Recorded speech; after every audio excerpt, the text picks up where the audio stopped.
Hey, hey, hey, what's happening? What's good? How's everybody doing this snowy afternoon here in VA? It's BT back doing another podcast. I'm tuning in, but I'm also going to kind of be trying my hardest to not be super duper aggro, but it's divisional playoff time. Yesterday was literally a nail biter between Green Bay and Arizona. Arizona pulled off the win, so props to them. All I posted as a status is can't wait to see y'all after this game next week. Yeah, I just did that, and my mic wants to fight me. All right, so we're gonna just go ahead and do like this to make it a little easier. I will be the first to admit that I am really thinking that this is gonna be our time to shine. I love the fact that the media is literally more against us than they are for us. And as a fan, I'm kind of getting immune to it, so I don't even get sidetracked or phased by it anymore. I am boldly going to pick Carolina to win this game for two reasons. Number one, the media doesn't believe we have a chance. And number two, it's my team. As far as the Denver game, I don't know. We really haven't seen much out of Denver other than trying to play or trying to win, and they've brought it when need be. But in hindsight, it's been Big Ben. But the only factor is Ben doesn't have all of his weapons, so that's going to kind of play a role into the game as well. So those are my picks. That's where I stand. That's how I'm looking at those matchups tonight, or today rather. I'm doing this also to kind of push the Premier League because I've been keeping up with that a little bit, and I'll be the first to admit that this year has been a very, very, very, very, very mediocre season for Chelsea. The Blues look like they have caught a case of the Blues, have had massive amnesia, and I don't know what's going on. Hopefully they can get it together. They've been able to draw a good amount of games, but drawing in Premier League is minor compared to actually getting the win. So keep an eye out for that. Liverpool's been doing their thing. Leicester's been kind of the top dog, doing their fair share. Aston Villa's been playing like pure crap. It's been a lot of unique consistency, but as most things go, it is what it is. Arsenal has been flying under the radar. You want to keep an eye on them as well. Jumping into college basketball, oh boy, where do I begin? My aggro, frustrated side of me has been inclined to just say that Kentucky needs to start recruiting to win and not recruiting just to get guys on the team and think that they can all just play together. The prime example of that is the last few years, it's been about being the top recruiting class instead of getting guys who either are going to stay to actually get an education or, God forbid, actually prepare their game to go to be NBA ready. It's been talk and conversation that has come about from time to time and stating that our good old coach John Calipari might be going to the Nets. They wanted it. I think that every team in the NBA has wanted Calipari. It's just a matter of when it's going to actually happen, which personally I believe is never. But you let the media tell it, they swear he's going. As with anything in life, I'll believe it when I see it. So we'll just see how that all kind of plays out. If I had to really take a blind stab in the dark between coaches, I'd see Coach K going to the NBA before I see Calipari going. And it's only because Coach K's never done it. Calipari has. But most of all, too, Coach K's not going anywhere either. He's loyal and consistent with Duke. He's literally got decades of recruitment and players that have come and gone through his gym. If Cal was to leave, it wouldn't be surprising in some sense because it's not like they're gonna ever change the gym to Calipari Arena. It's still going to be Rupp Arena because Adolph Rupp just was a cheat code back in his heyday. So that's just kind of how that all plays out. I just have been wanting to get a good dosage of basketball for college, but it's just not there this year. Even with watching Texas, so keeping up with Texas, I've gotten scores from their games, and I'm just like, come on, Shaka Smart, you were here with VCU, and I'm probably going to step on toes in saying this, but you were here with VCU, you had things in a good place, and you jumped on it. I understand an opportunity came, but that was and I guess and the thing with sports, and I'm gonna kind of jump into this a little bit, and I'm kind of jumping around a little bit with my topics, but it's gonna kind of all come together. Coaches in sports don't get chances like they used to. The minute a team either looks like they're losing or has a chance of losing, it's okay, we might have to let them go. And it's like, why don't we give the person a chance first? Like the Browns just picked up Hugh. I can't think of the name right offhand. I want to say it's Hughes, Hues. Don't hold me to it. But he's an African American coach, and they're giving him a chance to run the team. My worry and concern of it is, how many years will he be there? Leagues and sports aren't as diverse with their selection and coaching as they used to be. Like, it's almost going back 2 years ago.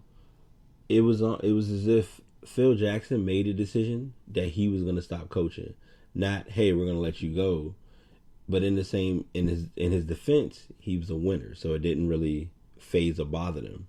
Fred Hoiberg, I can't think of my man's name. It was a coach. He's with USC, messed up their recruiting, and it's just all been downhill and backwards for a while. So sports is sports, and it's one of those things you just kind of have to understand and take in the full, embrace full circle. Now, I will go ahead and warn you and confirm now that a lot of my topics, I may spin around and come back to another topic again. And if I do, hold it to my head, not my heart. I'm really still learning and getting my feel with doing this podcast. With those things being said, I've talked about I've given you the soccer update, the NFL, a little bit of college basketball. I'm dodging the NBA right now because they're kind of in that like dull and dismal point. Not intentionally, but it's almost as though, like, the prime example right now, I think they've pinpointed now that Golden State is starting to lose some games that they shouldn't have lost and all of this, and it's like, they're human. They can't win every game. And if you also factor in, they've still got a few teams that they need to really run up against and give them a little bit of a challenge or a little bit of kickback in the industry. So just had to see how that all plays out. The Spurs have been quietly winning. They even gave the Cavs a run for their money because it's tough. And this is okay. And I'm gonna go into this topic now because if I don't, it's gonna hit me or it's gonna really pinch my nerve. There are a lot of players in the NBA who do what I like to call ball hog or ball dominate, where they dominate the ball so much that it defeats the whole purpose of even watching them play. That's why Rudy Gay, wherever he goes, he's not going to be that star that he wants to be because he's spending more time dominating the ball. Carmelo, yeah, he's a star, but Carmelo, out of a 24-second shot clock, I can tell you now there's going to be at least, give or take, at least 12 to 15 seconds of him dribbling or dominating the basketball. When the Pistons tried it out with the three lefties, you had Monroe, Jennings, and Josh Smith. Josh Smith, anybody who knows me will hear me say it. A lot of players get a lot of slack and a lot of fuss and conversation. Josh Smith always, to me, will have the lowest IQ in the NBA. I hate to be that guy to say it, but it's literally what I've observed with him. He just does not play within his means. Lately, it's been a tough thing because I've sat and watched Terrence Jones go through his little phase of not thinking about how to play. Dwight Howard, talented basketball player, doesn't understand what he's capable of doing because he's just scared of really being that guy. He feels as though if he's put in that position of being that guy or expected to do great things, he's just not going to do it. And he doesn't want to do it. So he looks at it as, I'll have somebody else on the team. So that way, if they mess up, then it's on them. And it takes away from the fact that I should have got 10 rebounds because I'm the tallest person, but the laziest mindset. And I understand, too. Don't get me wrong. I know he's been having back issues. So those things play into it as well. So I've been keeping up with my sports fixtures here and there. I've been getting notifications. I'm going to send this to the sports group. And if you all are listening, guys, I do apologize. I've literally been just in work first, play later mode. So I haven't been able to produce content for the group. I'm hoping this is kind of my way of making up for it. I may possibly find a cheat code of getting like any different stories that I have been reading on Bleacher Report, putting them into one massive post and kind of giving my intake and discussion about the things and the highs and lows of the NFL and NBA and college basketball, college football, and just go along with it. So I'm going to go ahead and jump into this last topic, and this is going to be my first, like I said, this is my first official Sunday podcast for sports. So I'm going to go ahead and make it clear now. Starting from here on out, I will be definitely working with an agenda and an itinerary of topics to discuss that will get the podcast up and flowing. So the last topic that I'm going to jump into or address is our infamous promotion and branding or building of the brand with the WNBA. There are those who feel as though the WNBA has lost its cool, it's lost its excitement. You have some girls who are coming in who are trying to bring it back to the game. The tough part is there's always going to be that one statistic that can either make or break a sport. And for me, I feel as though that statistic is always going to be the replay value. Meaning, if I watch a game now, how likely am I to watch a game a few days from now? And that question never ends. Are you serious? Come on. Oh my gosh. Good run. Okay. Sorry. So wait, Carolina's starting off good already. Okay. Had a moment. Anybody who knows me knows I'm going to have these moments where I'm just kind of come and go. So just let it happen. But anyway, I am truly just not seeing the WNBA brand maintaining its posture. Like I said, I'll give it another 10 years. It may fold or something. They're going to find a way. They'll have to kind of go outside the box. That's the only option, the only way they can really get things where they need it to be. And that's just going to come down to when they're ready and able to take it to that level. So we'll see. But I just want to at least kind of we're gonna play like that. Let's get to the get in the goal or this is in the red. We'll get in the red zone and then decide, hey, let's fumble the ball. It's only fitting. Mini aggro moment. And it looks like it's a little heated, little bit of chipping bad blood between these teams, which is a given. But and so it's between. So I'm gonna chip at this two ways. So I'm gonna go into, like I said, I'm breaking down the WNBA portion of it now, and then I'm gonna go into the ignorant comment that was addressed by our good old friend Gilbert Arenas, aka Agent Zero.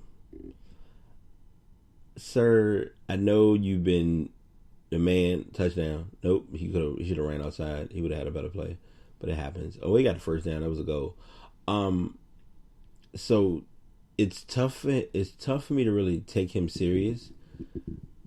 We understand and totally get that you want to present the concept and the theory that sex sells. Great, no problem.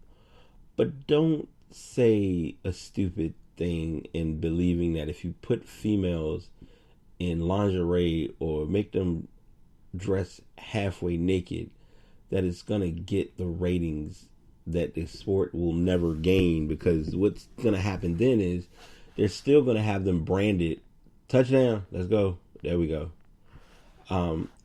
It's still gonna have the game branded and OP'd with DraftKings and LifeLock and just everything that just doesn't present the sport.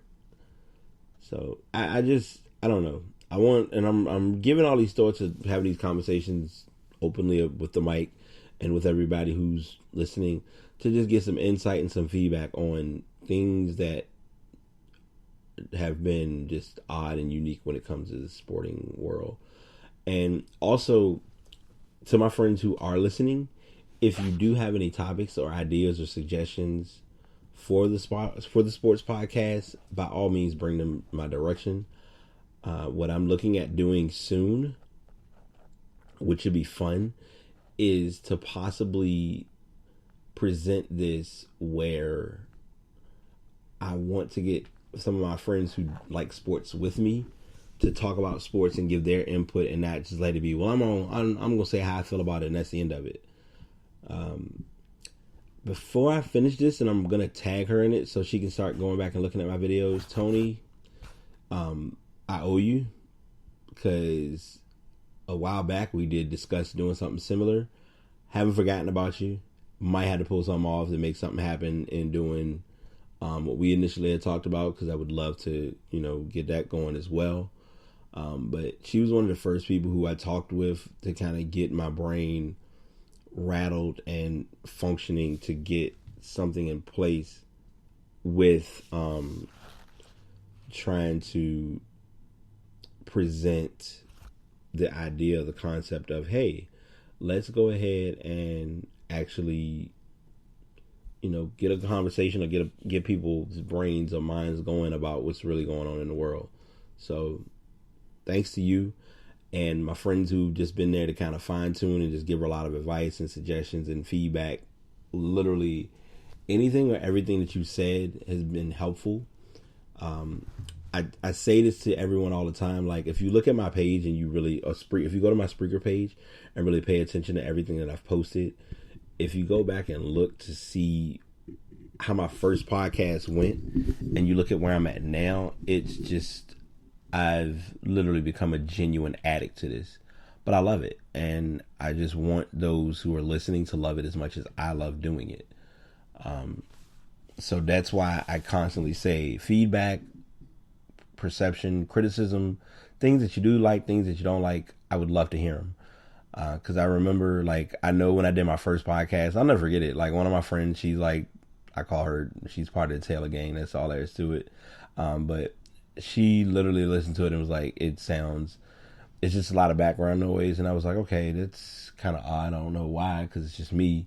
But after I really sat and looked at it and realized, okay, let me get some windscreens, let me get a pop filter, let me get things that's going to make this to be an enjoyable and worthwhile experience, it's only made the process that much easier. So thanks to you as well, I've grown and I plan to grow more.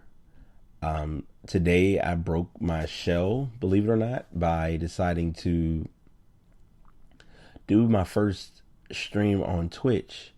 Now, granted, I did it and kind of just didn't really promote it or put a lot of brand or conversation behind it.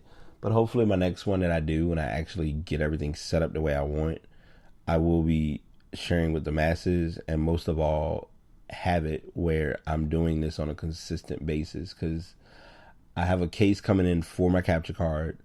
I'm planning to literally travel and do streaming. I want to do, if I have the opportunity to do, I want to do. That's literally my whole goal. I just literally want to just make the most out of it and just kind of let it be what it's going to be. Looks like Carolina's just picking right up where they left off. Almost could have been a safety, but they just went ahead and let the play die down because he was just going backwards. Yeah, he caught him right as soon as he touched the ball. All right, so we're nearing the 20-minute mark, and I really do appreciate everybody listening. I've bored you to death enough. Like, comment, subscribe in any aspect. If you do see these on YouTube, I would appreciate it. And until next time, this is BT signing out. Peace. Oh, pick six! Come on, pick six! Pick six! Yes, go!